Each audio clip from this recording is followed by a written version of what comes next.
Assalamualaikum warahmatullahi wabarakatuh. Eh, Pertemuan kali ini kita akan membahas bab 2 yang berjudul dengan perkembangan akuntansi keperilakuan. Yang akan saya bahas dengan topik pembahasannya akan kita lihat pada slide berikut ini. Dalam bab ini kita akan membahas terkait dengan perkembangan akuntansi keperilakuan yang kita kenal dengan istilah Behavior Accounting Research atau disingkat dengan BAR, di mana itu diawali dengan sejarah dimulainya riset akuntansi tersebut, kemudian bagaimana perkembangan dari riset akuntansi keperilakuan itu, yang nanti akan dikelompokkan berdasarkan isu riset, metodologi, ataupun berdasarkan partisipasi penelitian. Nah, pembahasan ini mungkin juga akan dibahas terkait dengan penjelasan atau faktor-faktor yang mendorong perkembangan dari riset akuntansi keperilakuan. Yang sebelumnya juga kita bahas secara spesifik itu menurut para pakar yang telah membahas atau melakukan penelitian terkait dengan BAR tersebut. Nah, kita juga akan bahas apa kesulitan dan kendala dan kemajuan dari accounting behavior tersebut, dan yang terakhir itu apa saja yang perlu dilakukan terkait perbaikan terhadap BAR itu sendiri. Sebenarnya apa sih yang disebut dengan riset akuntansi keperilakuan itu? Dalam istilah yang kita dengar Behavior Accounting Research atau mungkin yang disingkat dengan BRA atau BAR, ataupun juga dikenal dengan istilah kalau di dalam akuntansi itu diistilahkan dengan Behavior Research in Accounting atau BRIA kalau disingkat. Nah, itu sebenarnya merupakan studi mengenai perilaku individu ataupun kelompok yang berkaitan dengan penciptaan, penggunaan, dan pengenaan akibat dari adanya aspek keperilakuan dalam bidang akuntansi secara luas. Nah, maksudnya adalah individu atau kelompok itu dapat diartikan sebagai akuntan ataupun juga selain dari akuntan, di mana akuntan maupun akuntan itu dipengaruhi oleh fungsi-fungsi akuntansi dan laporan-laporan akuntansi. Nah, maksudnya di sini mungkin lebih kepada riset akuntansi keperilakuan itu adalah ketika kita memfokuskan kepada akuntansi, tetapi orang ataupun studi itu dilakukan kepada perilaku yang tidak hanya merupakan orang yang background akuntansi yang kita sebut dengan akuntan, tetapi bisa juga kepada orang yang non akuntan. Nah, itu mungkin yang disebut dengan riset akuntansi keperilakuan ini. Nah, penelitian akuntansi keperilakuan ini dimulai itu pada tahun 1952 ketika Argyris itu melakukan penelitian mengenai proses penganggaran yang merupakan bagian dari pengendalian. Nah, penelitian itu kemudian dipublikasikan dengan judul The Impact of Budget on People. Penelitian itu cukup familiar sehingga sangat familiar ya, di mana penelitian Argyris itu mengangkat isu sikap individual terhadap budget. Nah, dalam penelitian itu juga diuji dampak dari proses penyusunan budgeting terhadap perilaku manajer, khususnya dalam level supervisor. Nah, pada tahun berikutnya, yaitu tahun 53, itu Argyris melanjutkan penelitiannya yang kemudian dipublikasikan dalam jurnal Harvard Business Review dengan judul Human Problem with Budget. Jadi emang berkaitan dengan budget lagi, tetapi lebih kepada bagaimana permasalahan dari individu tersebut. Nah, dalam hal ini mungkin kita kaji lagi setelah ini terkait dengan perkembangan dari konsep riset akuntansi tersebut dari tahun ke tahunnya. Nah, mungkin ini lebih tepatnya perkembangan riset akuntansi keperilakuan itu jika kita lihat dari konsep awalnya pada tahun 1952 seperti yang telah kita sebut tadi, bahwa Argyris itu membuat riset dalam 2 tahun berurutan, yang mana fokusnya itu kepada konsep perilaku yang dikaitkan dengan budgeting. Kemudian pada tahun 66 Kaplan juga melakukan riset akuntansi keperilakuan, yaitu tentang Behavior Assumption of Management Accounting, di mana riset ini membandingkan asumsi perilaku di teori Ackman tradisional dengan teori organisasi dalam konsep modern. Kemudian istilah akuntansi keperilakuan itu sebenarnya baru dikenal pada tahun 67, di mana dalam suatu Journal of Accounting Research yang ditulis oleh Selwyn Becker itu mereview tulisan Cook. Becker mengkritik bahwa riset akuntansi keperilakuan itu tidak menambah pengetahuan di ilmu keperilakuan. Jadi mungkin lebih kepada konsep bahwa riset itu difokuskan kepada akuntansi. Kemudian pada tahun 1976 itu lahir jurnal Accounting Organization and Society, di mana mungkin di dalam penyuntingan pertamanya itu Anthony Hopwood itu menulis suatu penelitian. Tapi belum khusus ada media yang menampung riset akuntansi keperilakuan tersebut. Jadi maksudnya itu di mana pada tahun itu Journal Accounting Organization and Society itu baru ada pada tahun itu, di mana pada sebelumnya tentang riset akuntansi keperilakuan ini belum ada media khusus untuk menampung riset-riset tersebut. Kemudian pada tahun 89 lahir jurnal yang khusus menaungi riset-riset akuntansi keperilakuan yang dikenal dengan BRIA, Behavior Research and Accounting. Nah, di sini akuntansi keperilakuan mulai populer. Nah, di sini juga lah muncul tulisan Kaplan, Arnold, dan Bimber. Di mana pada tahun tersebut, yang pada tahun 89 tersebut, ada beberapa penelitian dari pakar yang mungkin sangat familiar yang nanti akan kita bahas pada slide berikutnya. Kemudian tahun 98 itu penerbitan jurnal Advance in Accounting Behavior Research. Nah, jurnal ini menerbitkan artikel riset akuntansi yang dipengaruhi oleh disiplin ilmu psikologi, sosiologi, ilmu ekonomi, dan manajemen. Jadi lebih menggabungkan beberapa disiplin ilmu lainnya. Nah, mungkin inilah perkembangan riset akuntansi yang kita lihat jika dikelompokkan secara bertahap tiap tahunnya. Nah, pada saat ini mungkin kita lebih memfokuskan di mana pada tahun 89 itu perkembangan riset akuntansi keperilakuan mungkin sudah sangat pesat, di mana para pakar di sini dikelompokkan kita bahas ada 3 orang pakar, yaitu Lord, Bimber, Seal, and Barstow and Sandem. Itu mereka membahas terkait dengan riset akuntansi keperilakuan. Mungkin untuk pertama kali kita bahas itu menurut Lord, di mana pada tahun 89 itu Lord melakukan penelitian, itu tujuannya mengevaluasi perkembangan, dilakukan evaluasi bagaimana sih perkembangan dari riset dari BRA tersebut dari tahun 52 sampai pada tahun 81. Nah, perkembangan BAR menurut Lord itu dibedakan menjadi 2 dekade, yaitu tahun 60 dan dekade tahun dekade tahun 60, kemudian dekade pada saat riset akuntansi tersebut menerima pengakuan. Jadi dikelompokkan dalam 2 kategori. Kemudian menurut Bimber itu pada tahun yang sama juga perkembangan akuntansi keperilakuan itu ditinjau dari isu dan riset yang berdasarkan yang mendasari dari riset tersebut. Jadi di sini Bimber dan Seal melakukan penelitian di mana risetnya itu berjudul Three Decades of Behavior Accounting Research, a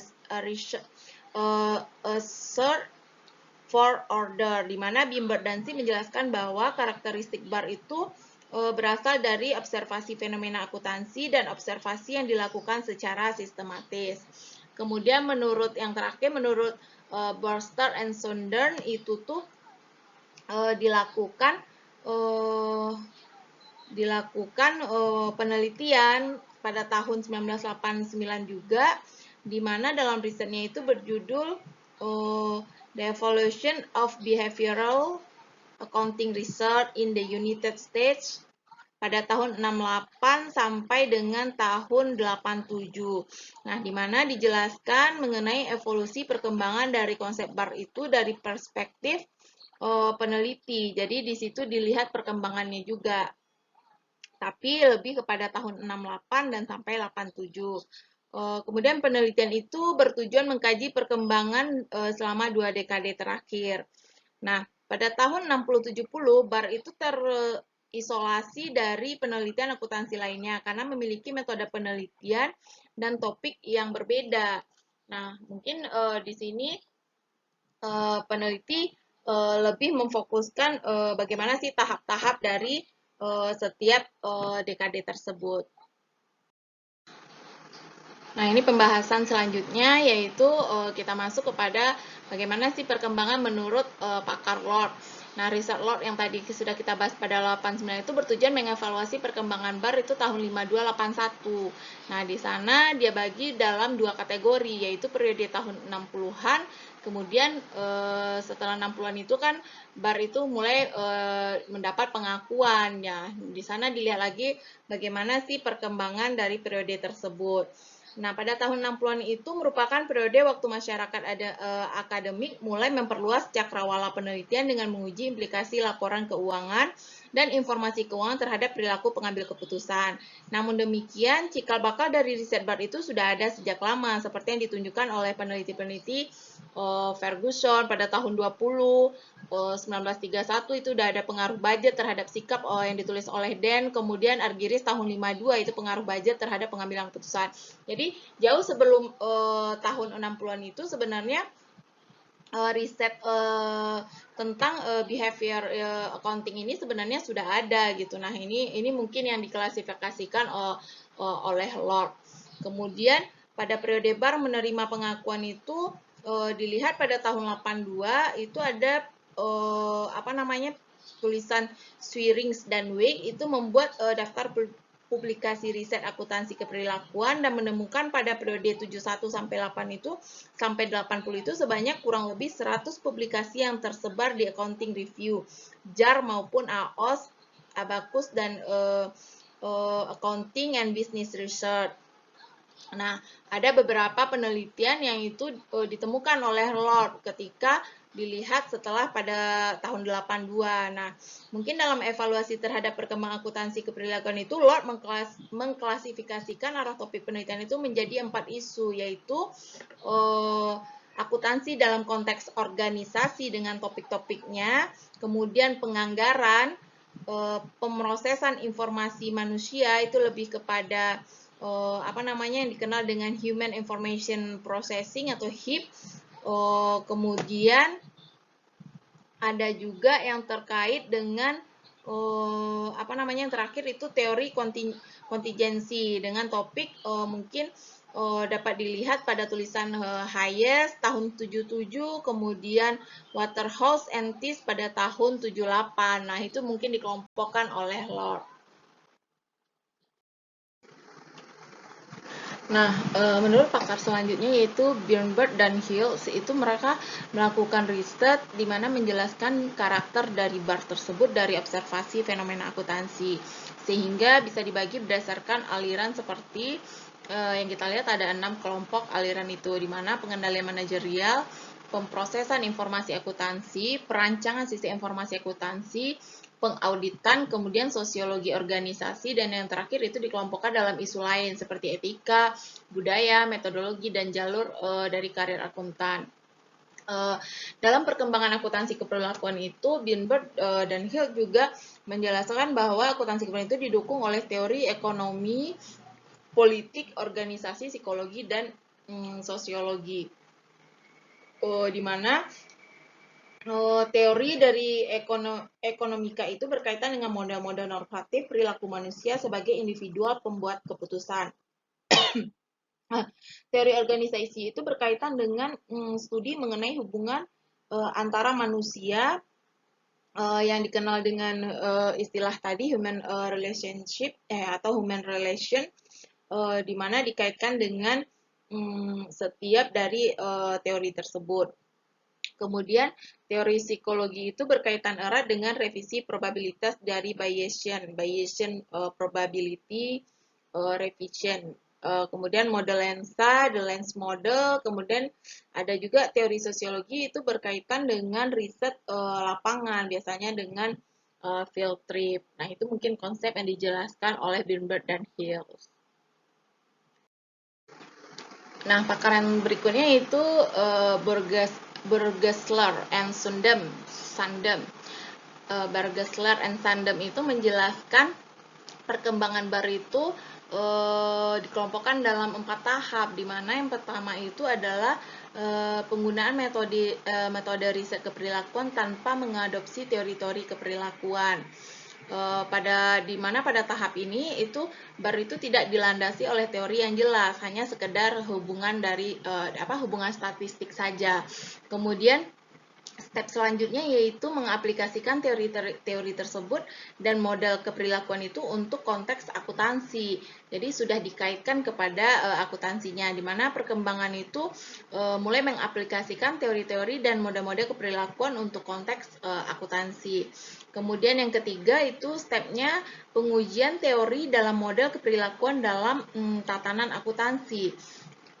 Maksudnya adalah bahwa penelitian dari Barr itu sudah mulai menguji hipotesis yang dibangun dari teori-teori dasar sehingga teori dasarnya itu, grand teorinya itu jelas. Jadi sudah lebih kepada grand teorinya. Nah, yang terakhir itu adalah merevisi teori-teori dan model keperilakuan supaya selaras dengan akuntansi. Maksudnya di sini adalah teori-teori yang sudah ditemukan tadi serta konsep dari model keperilakuan itu sudah diselaraskan dengan konsep daripada akuntansi tersebut. Kemudian penelitian Barsler and Sandem ini juga mendefinisikan riset akuntansi dari perspektif informasi akuntansi, di mana sebagai komoditi ekonomi.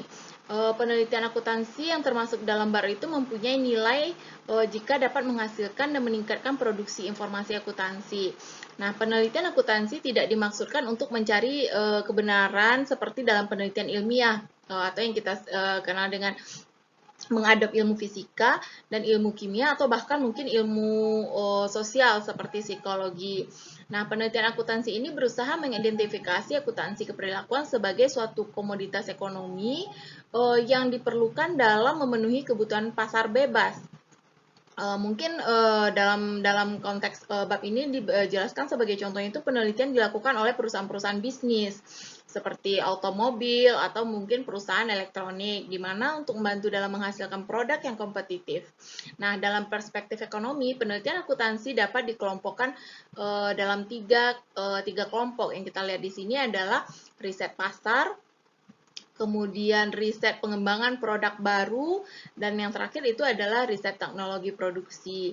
Nah, yang dimaksud dengan riset pasar ini adalah penelitian fokus atau tujuannya itu untuk menentukan bagaimana manusia secara individual itu maupun secara kolektif seperti yang dilihat tadi adalah berkelompok itu menggunakan informasi untuk membuat keputusan.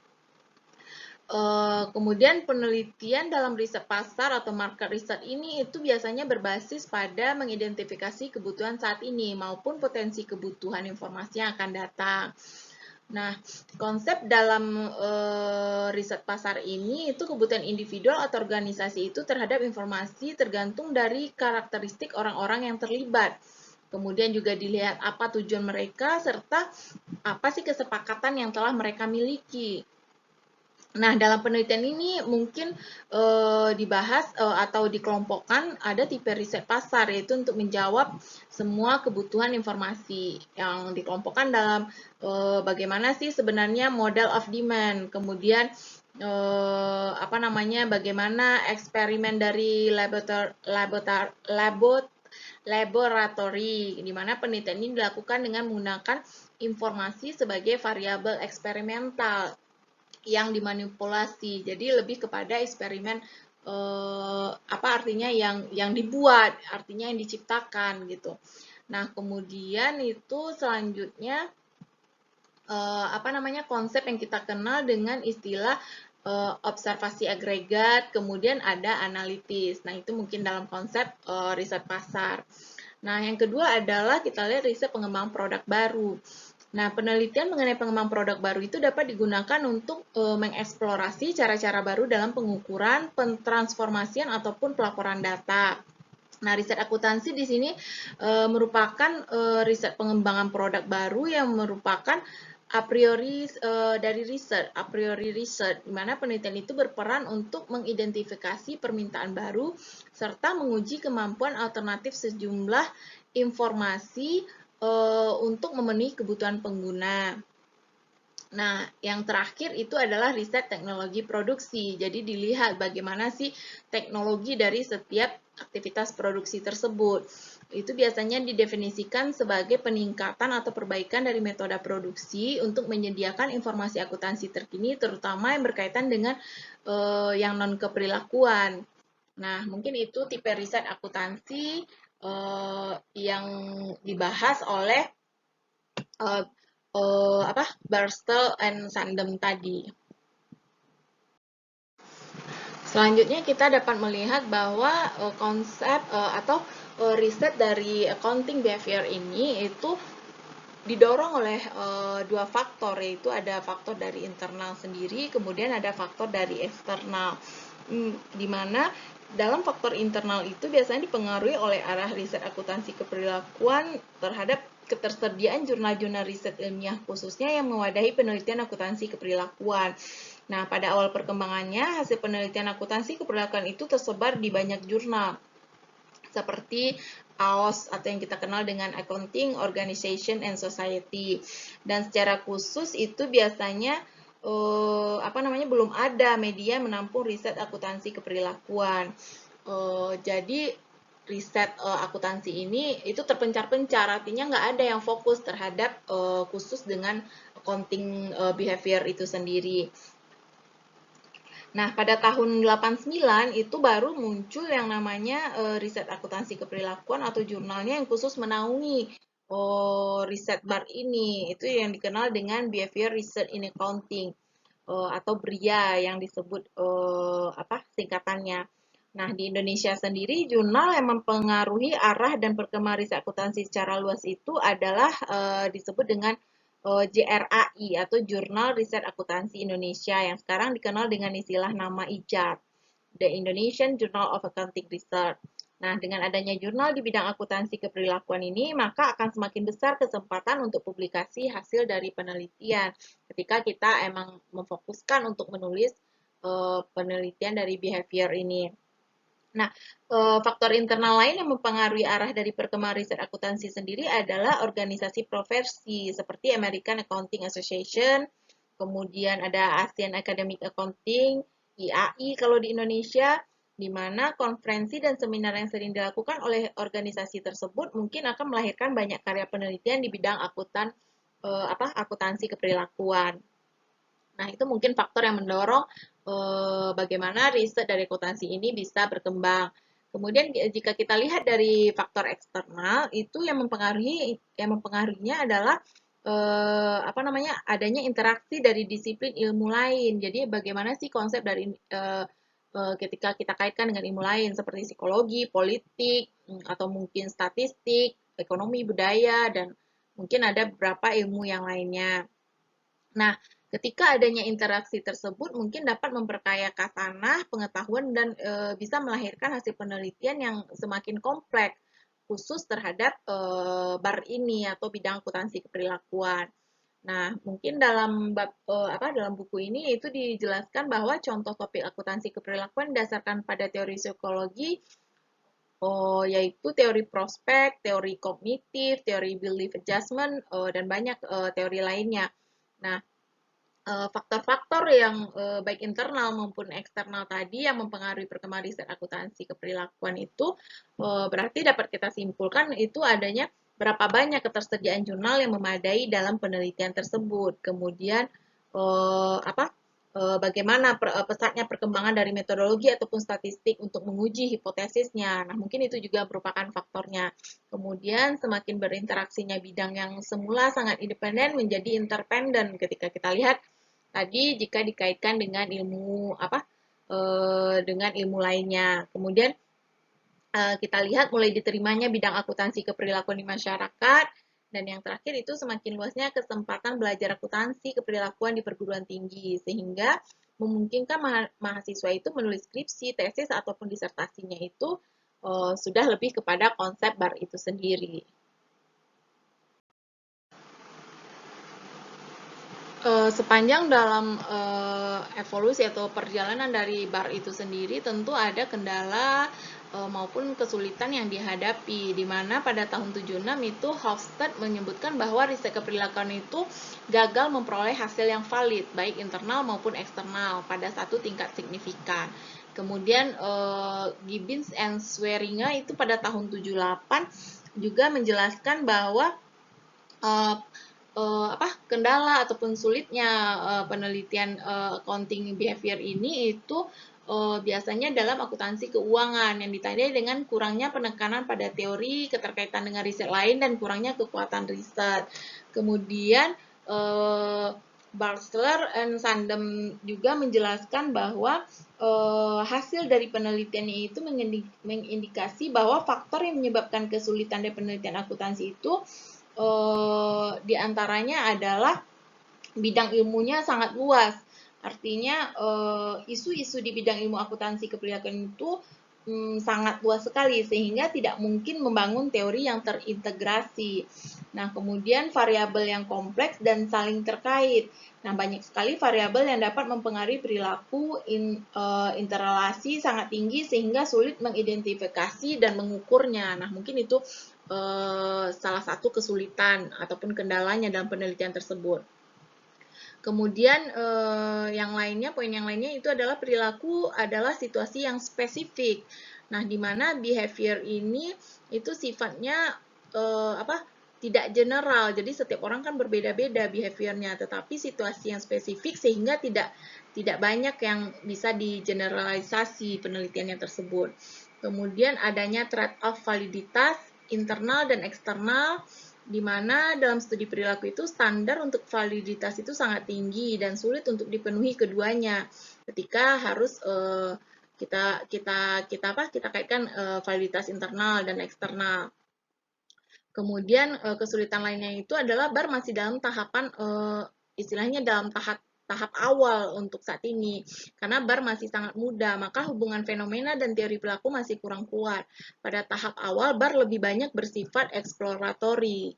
Kemudian yang keenam itu sistem pengendalian akademik, seperti bidang akuntansi itu peranannya sangat kecil, proyek penelitiannya sekali jalan atau one shot dan merupakan proyek riset yang pendek. Jadi jangka waktunya itu tidak lama gitu. Jadi sehingga pengendalian dia berbeda seperti bidang-bidang lainnya. Dalam bidang kalau akuntansi itu mungkin lebih rentan, maksudnya jangka waktunya itu lebih pendek. Kemudian yang terakhir itu evaluasi kualitatif, di mana konsep dalam riset keprilakuan itu bersifat kualitatif, sehingga pengukuran secara kuantitatif secara inheren itu sulit dilakukan. Contohnya, koefisien korelasi telah digunakan sebagai ukuran kuantitatif untuk mengukur konsensus di antara auditor. Hal ini mungkin sangat sulit dianalisis. Sepanjang perjalanannya, behavior accounting research ini tentu mengalami perbaikan di samping dengan adanya kendala-kendala dan kekurangan tadi, di mana beberapa kemajuan baru ini dapat kita lihat. Yang pertama itu adalah pengujian teori. Jadi artinya teori ini yang awalnya itu bersifat deskriptif, namun saat ini sudah fokus kepada pengujian hipotesis. Jadi sudah ada pengujian hipotesis di mana BAR itu sudah melakukan pengujian hipotesis yang dapat diturunkan dari teori-teori yang mendasarinya, sehingga untuk generalisasi itu sudah bisa dapat dilakukan. Kemudian adanya kemajuan penggunaan metode statistik yang lebih tepat, di mana para peneliti di bidang akuntansi keperilakuan telah berusaha meningkatkan kemampuannya untuk memilih desain dan metode riset yang sesuai, meskipun inovasi penggunaan statistik itu relatif kecil.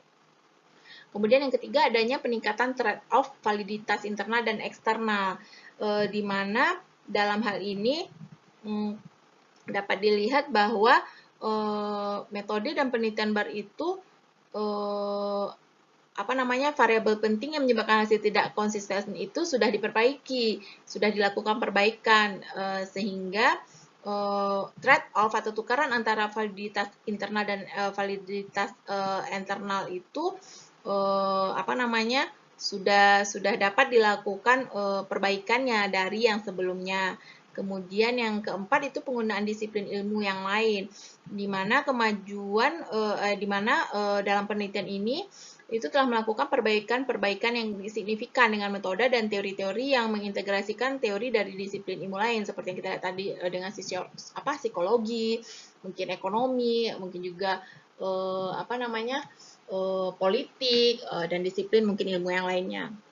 Dan yang terakhir itu kemajuan dari BAR ini adalah perspektifnya sudah luas, di mana dengan adanya perkembangan tadi, perluasan perspektif yang awalnya hanya fokus pada metode dan teori psikologi sosial, itu sudah fokus kepada teori statistik, organisasi, politik, budaya, dan lain-lain. Jadi sudah melibatkan beberapa konsep dari bidang ilmu lainnya.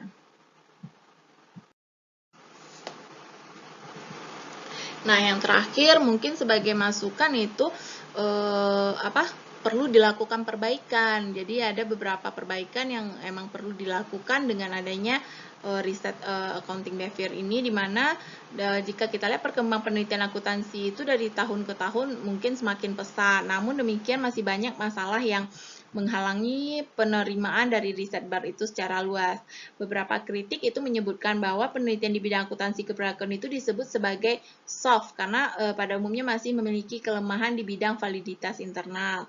Sementara kritik yang lain itu menyatakan bahwa penelitian BAR itu bersifat tak relevan atau irrelevan yang disebabkan karena pengendalian yang dilakukan untuk memperoleh ketelitian dan keakuratan hasil riset itu mengakibatkan terjadinya penurunan terhadap validitas eksternal. Nah, ini mungkin dapat kita lihat bahwa hal-hal berikut mungkin menjadi masukan atau mungkin jadi ketika kita ingin melakukan penelitian khusus terhadap behavior ini, itu mungkin menjadi perhatian kita di mana definisi dan pengukuran variabel, perbaikan teori untuk prediksi, mempertimbangkan penggunaan riset positif, teori yang belum konvergen terhadap paradigma umum, kemudian sulitnya direplikasi, ketersediaan subjek dalam BAR, serta pengakuan perbedaan keunggulan akuntan.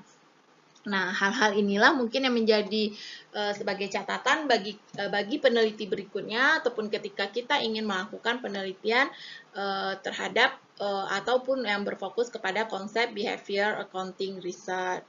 Nah, demikianlah mungkin penelitian penjabaran dari bab 2 ini yang dapat saya lakukan, dan jika ada kekurangan itu saya mohon maaf. Diakhiri dengan Assalamualaikum warahmatullahi wabarakatuh.